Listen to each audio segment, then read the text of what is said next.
Here is another lecture on the recombinant DNA technology, and in this lecture we will study about the vectors. Now what vectors are? तो क्या होते हैं ये vectors? तो vectors simply ये DNA sequences होती है या DNA molecule होते हैं। ये vectors DNA molecules होते हैं और ये DNA molecules act करते हैं as carriers और act ये करते हैं as transport vehicles molecules. And these DNA molecules, that means vectors are DNA molecules, and these DNA molecules जो होते हैं they act as the carriers, they act as carriers or transport vehicles.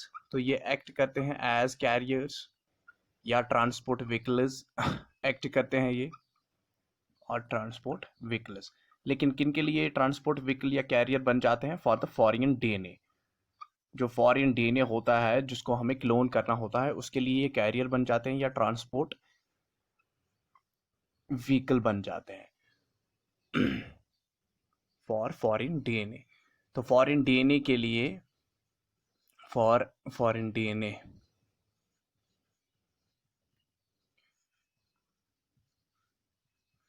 तो foreign DNA के लिए क्या बन जाता है? कैरियर या ट्रांसपोर्ट व्हीकल बन जाते हैं फॉरेन DNA के लिए. In order to incorporate that foreign DNA, किसके लिए फॉरेन DNA को इनकॉर्पोरेट करेंगे within the host cell और किस पर्पस के लिए इसको इंसर्ट कर रहे हैं within the host cell? For the purpose of cloning and expression. ठीक है, तो ये एक्ट करते हैं ट्रांसपोर्ट और the carriers for foreign DNA for the purpose of into the host cell. For the purpose of, किस purpose के लिए? Cloning and expression. Cloning and expression purpose के लिए.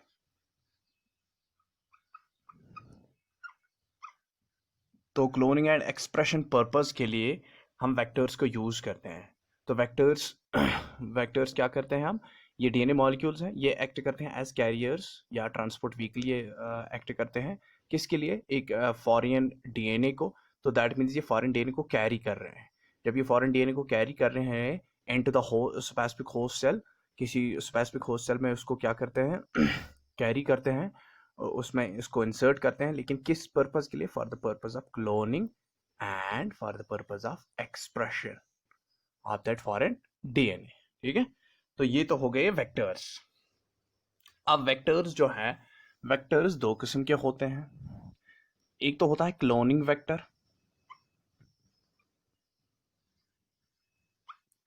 और दूसरा होता है expression vector. Expression vector.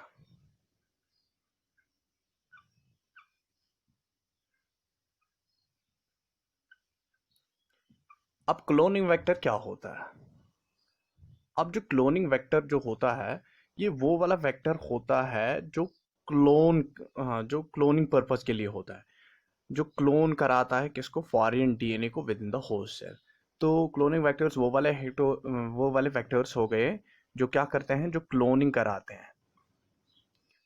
Cloning किसकी कराते हैं? Of foreign DNA, of foreign DNA within the host cell. Within host cell ये क्लोन कराते हैं फॉरेन DNA को. तो इन वाले वेक्टर्स को हम क्लोनिंग वेक्टर्स कहते हैं. तो क्लोनिंग वेक्टर्स में बहुत सारी एग्जाम्पल है. प्लाज्मिड्स हैं. प्लाज्मिड्स हम बेसिकली मोस्टली यूज करते हैं प्लाज्मिड्स एज क्लोनिंग वेक्टर्स. या तो हम प्लाज्मिड्स यूज करते हैं एज क्लोनिंग वेक्टर या तो हम यूज करते हैं viral DNAs as cloning vectors. तो एक्सप्रेशन वेक्टर्स. अब एक्सप्रेशन वेक्टर्स वो वाले वेक्टर्स होते हैं जिनको हम यूज करते हैं, यूटिलाइज करते हैं. किसके लिए? ट्रांसक्रिप्शन करने के लिए.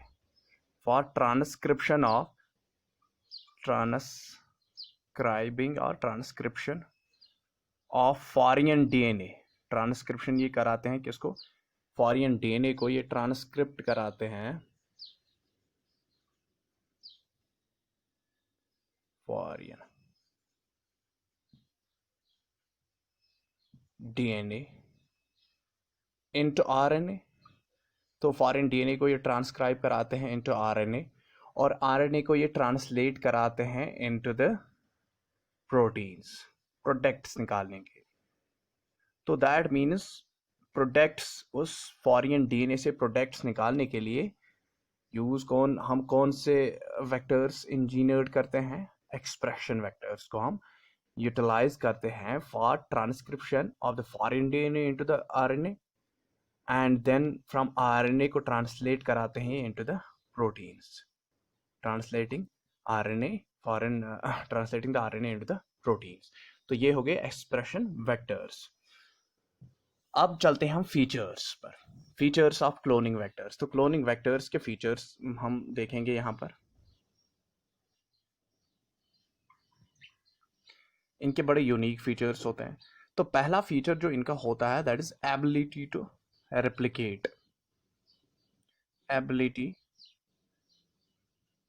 To replicate within the host cell. तो इनमें एक एबिलिटी होती है दैट इज सेल्फ रेप्लिकेटिंग, ये होते हैं। तो ये सेल्फ रेप्लिकेटिंग कैसे होते हैं? तो इनमें एक डीएनए सीक्वेंस होती है, एक स्पेसिफिक डीएनए सीक्वेंस इनमें होती है। उस स्पेसिफिक डीएनए सीक्वेंस को हम क्या कहते हैं? ORI site, ORI site.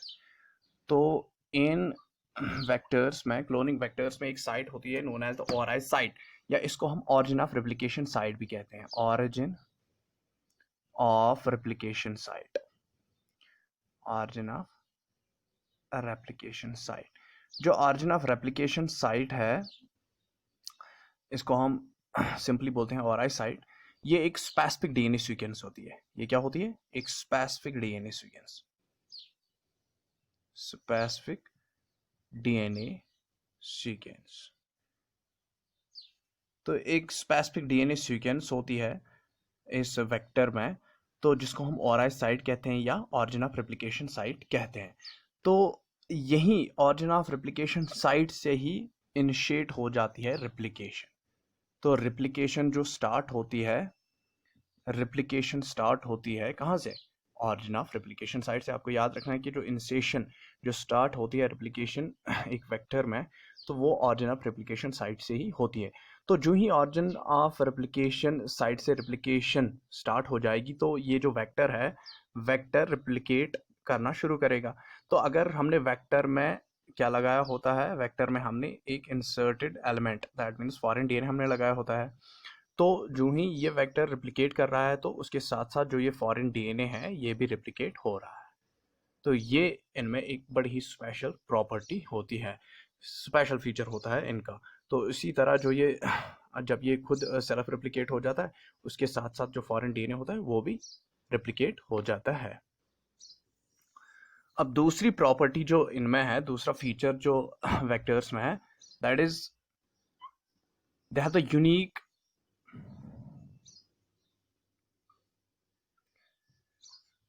Enzyme restriction site या रिस्ट्रिक्शन साइट, या एंजाइम रिस्ट्रिक्शन साइट, या सिंपली हम कहेंगे रिस्ट्रिक्शन एंजाइम साइट इसमें होती है, restriction enzyme site, unique restriction enzyme site इनमें होती है।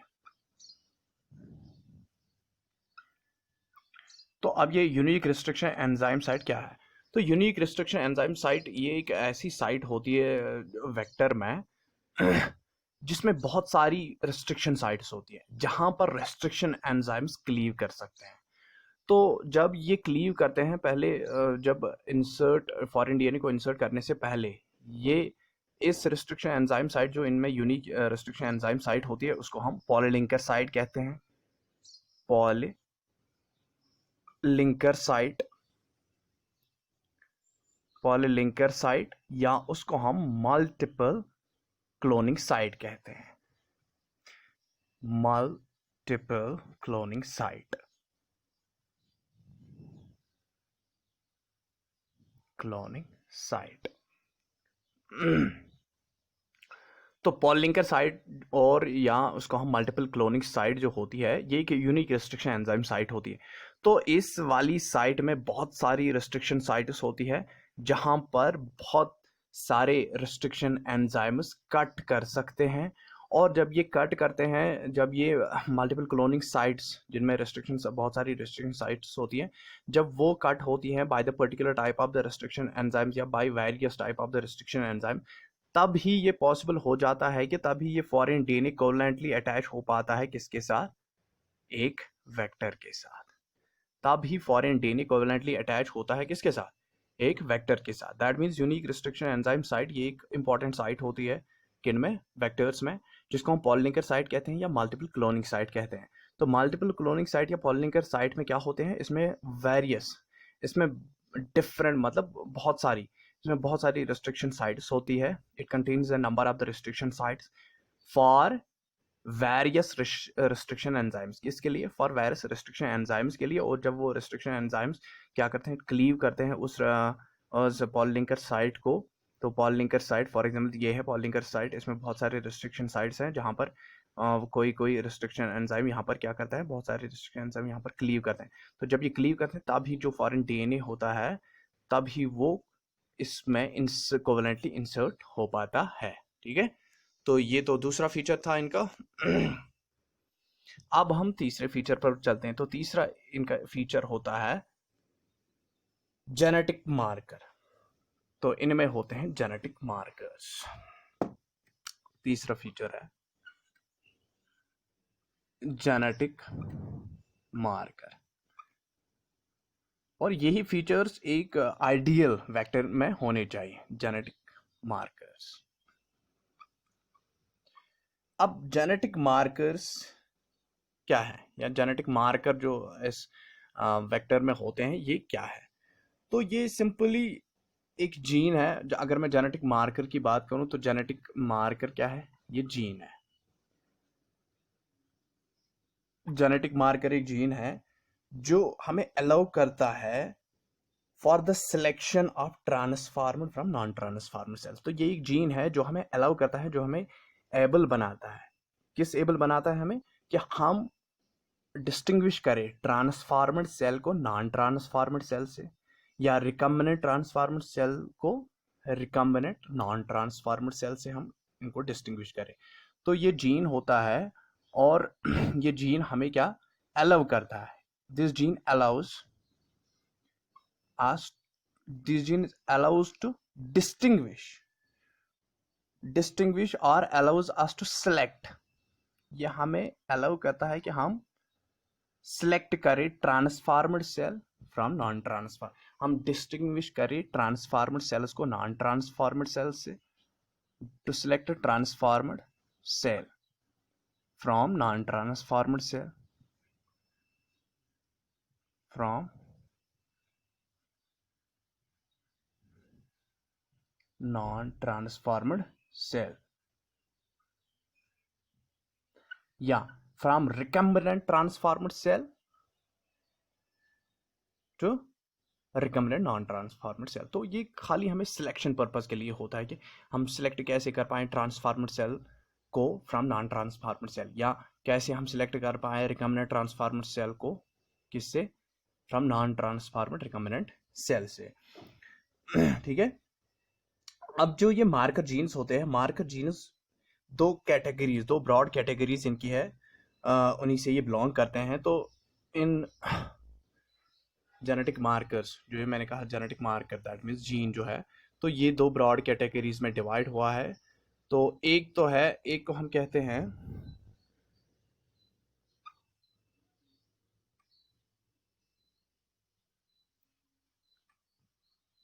सिलेक्टेबल मार्कर, और दूसरे को हम कहते हैं screening marker, screening marker, screening marker. तो दो किस्म के मार्कर जीन्स अवेलेबल होते हैं किसमें, मार्कर्स जो है, मार्कर जो जेनेटिक मार्कर है या जेनेटिक मार्कर्स हैं, ये सिंपली जीन्स होते हैं। तो ये जीन्स यहाँ पर हमें अलाउ करते हैं, हम कैसे सिलेक्ट कर पाएंगे ट्रांसफार्मर सेल को फ्रॉम नॉन ट्रांसफार्मर सेल, या रिकम्बिनेंट ट्रांसफार्मर सेल को from non recombinant from recombinant non transformer cell से। तो ये जो जेनेटिक मार्कर्स हैं ये दो ब्रॉड कैटेगरीज में डिवाइड हुए हैं, एक तो है सिलेक्टेबल मार्कर और दूसरे हैं नॉन सिलेक्टेबल मार्कर्स। अब सिलेक्टेबल मार्कर क्या है और नॉन सिलेक्टेबल मार्कर क्या है? जो ये सिलेक्टेबल मार्कर है, पहले मैं सिलेक्टेबल मार्कर की बात करता हूँ। तो जो सिलेक्टेबल मार्कर्स होते हैं, तो सिलेक्टेबल मार्कर जीन ये क्या करता है, ये एक प्रोडक्ट, इसका जो जीन, ये सिलेक्टेबल मार्कर क्या है, ये एक जीन है। तो इस जीन का जो प्रोडक्ट होता है, ये प्रोडक्ट देगा। तो इस जीन का प्रोडक्ट हमें अलाउ करता है कि हम क्या करें, हम अंडर स्पेसिफिक कंडीशंस खाली एक ही टाइप ऑफ सेल को क्या करें, ग्रो करें। ठीक है, तो इसका जो जीन प्रोडक्ट है वो हमें अलाउ करता है to select one type of cell. Selection हम कर पाते हैं वन टाइप ऑफ सेल, और उसी वन टाइप ऑफ सेल को हम ग्रो कर पाते हैं। तो इसका जो प्रोडक्ट होता है ये खाली हमें अलाउ करता है, किसके लिए अलाउ करता है, कि हम उसी सेल की ग्रोथ करें, जो हम सिलेक्ट करेंगे हम उसी सेल की ग्रोथ कर पाए अंडर द स्पेसिफिक कंडीशंस। या सिंपली ये बाकी सेल्स को क्या करता है, बाकी सेल्स को ये जो हमने सिलेक्ट नहीं की है, तो उन सेल्स को ये रिस्ट्रिक्ट करेगा या उनको किल कर देगा अंडर स्पेसिफिक कंडीशंस। ये खाली एक ही सेल की ग्रोथ कराता है अंडर स्पेसिफिक कंडीशंस। तो जब सिलेक्टर मार्कर जो है, जो जो ये जीन है सिलेक्टर मार्कर जीन, तो ये एक प्रोडक्ट रिलीज करता है। वो प्रोडक्ट हमें अलाउ करता है कि हम खाली एक ही पर्टिकुलर टाइप ऑफ सेल को ग्रो कर पाते हैं अंडर स्पेसिफिक कंडीशंस, और जो बाकी सेल्स होती है, जो नॉन सिलेक्टिव सेल्स बन जाती है फिर हमारी, उनको ये क्या करता है, रिस्ट्रिक्ट करता है या सिंपली इनको किल करता है। ठीक है, तो ये इसका काम है सिलेक्टेबल मार्कर जीन का। अब है screening marker gene. Screening marker gene, तो स्क्रीनिंग मार्कर जीन जो है इसको हम रिपोर्टर जीन भी कहते हैं। It is also known as the reporter gene, reporter gene. तो ये रिपोर्टर जीन ये प्रोडक्ट देता है, इट गिव्स द प्रोडक्ट, और ये प्रोडक्ट हमें अलाउ करता है हम डिटेक्ट कर पाएं किसको, फॉर एग्जांपल इस मार्कर को हम डिटेक्ट कर पाएं। ठीक है, जो ये मार्कर नहीं, इस वेक्टर को हम डिटेक्ट कर पाएं। फॉर एग्जांपल अगर एक कॉलोनी बन रही है सेल्स की, तो ये स्क्रीनेबल मार्कर हमें, जो स्क्रीनेबल मार्कर जब ये एक रिपोर्टर जीन, इसको हम जीन, ये रिपोर्टर जीन है, ये एक जीन है, तो ये जब इस जीन का प्रोडक्ट निकलता है तो वो हमें अलाउ करता है कि हम इसको डिटेक्ट कर पाएं, इस वेक्टर को डिटेक्ट कर पाएं। ठीक है, बाय सिंपली क्वांटिटेटिव एनालिसिस से हम इस जीन प्रोडक्ट के कारण हम इस वेक्टर को सिलेक्ट कर पाते हैं। ठीक है, उस बहुत सारी सेल्स के बीच हम इसको डिटेक्ट कर पाते हैं। तो ये डिटेक्शन के लिए है, it is only for the detection of the vector, ये जो स्क्रीनिंग मार्कर जीन होते हैं। अब एक और फीचर इनका है, जेनेटिक मार्कर के बाद एक और फीचर इनका होता है लो मॉलिक्यूलर वेट। तो लो मॉलिक्यूलर वेट बहुत ही इंपॉर्टेंट होता है for the vectors. Low molecular weight, तो जो ये लो मॉलिक्यूलर वेट है इसकी बहुत सारी एडवांटेज है। तो जो फॉर एग्जांपल प्लाज्मिड है, प्लाज्मिड ज़्यादा रेजिस्टेंट, उसका मॉलिक्यूलर वेट बहुत कम है। तो ये जो जब इनका मॉलिक्यूलर वेट कम हो जाता है तो ये रेजिस्टेंट बन जाते हैं, किसको, रेजिस्टेंट टू डैमेज। तो इससे बन जाते हैं resistant to damage. By low molecular weight they become resistant to damage।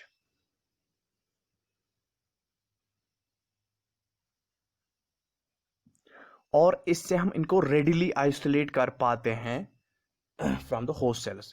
तो इससे हम क्या कर पाते हैं, readily isolate from host cell.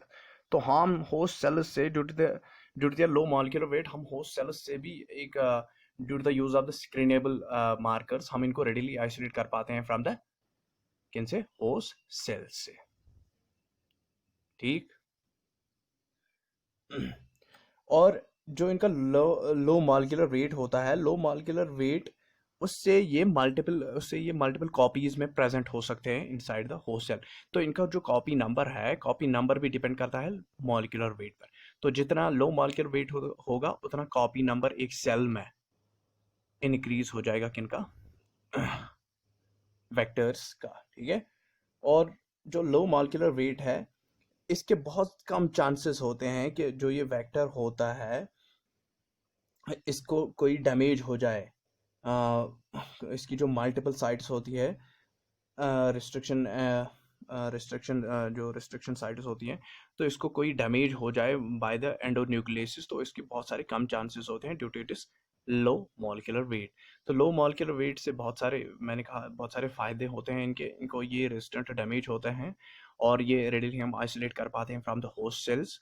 और इनमें क्या हो जाता है, और ये जो लो मॉलिक्यूलर वेट होगा, तो जितना लो मॉलिक्यूलर वेट होता है उतना copy number within the cell इनमें इंक्रीज होगा।